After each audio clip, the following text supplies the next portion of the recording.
Anaking jimat awaking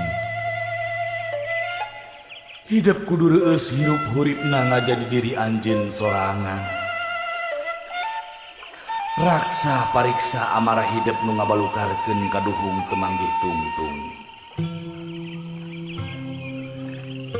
Jalanan hirup ku handap asur ka papada manusia. Jaga jeung riksa sarupaning anu dipiboga ku hidup. Panon dina tetempoanana, ceuli dina dedengianana, leta tina ucapkeunana,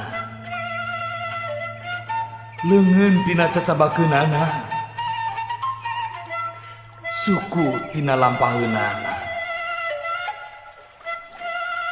Jaga riksa lengkah paripolah tinu hal anu matak raheut kana manah batur. Ngarah hidup hirup loba dulur, akur jeung salambur. Ulah poho, omat, jaga riksa kaluhungan alam dunya. Da Gusti anu Maha Suci nyiptakeun alam dunya teh pikeun biropea istuning keur hirup hurip hidup jeung papada umatna. Anaking jimat awaking hidup sing sadar ngajalanan hirup hurip di alam dunya teh teu gampang. Hidup moal salawasna ngajalanan datarna hirup tangtu bakal nincak kana tanjakan jeung kudunan. Omat hidup ulah kufur, salawasna eling kanu Maha Agung, nyembah kanu Maha Kawasa. Turutkeun papagon ageman, jalankeun pituduh karuhun urang. Anaking jimat awaking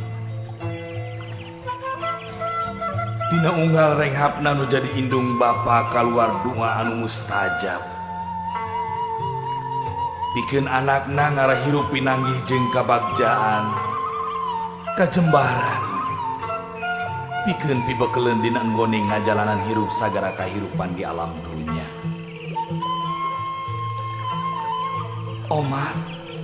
Omat anaking hidup kudu silih asa, silih asih, silih asuh, silih talingakeun diri, silih simbeuhnya ka dede, deheuskeun duduluran, raketkeun babarayaan,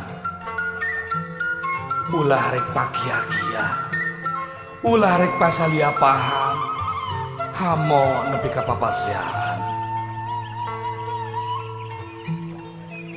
Anaking jimat awaking omat ieu pepeujeuh keur hirup hidup salawasna.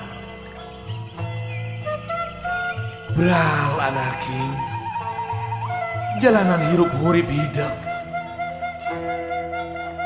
sugan jeung sugan hidup bisa ngajadikeun diri hidup jadi manusia anu unggul.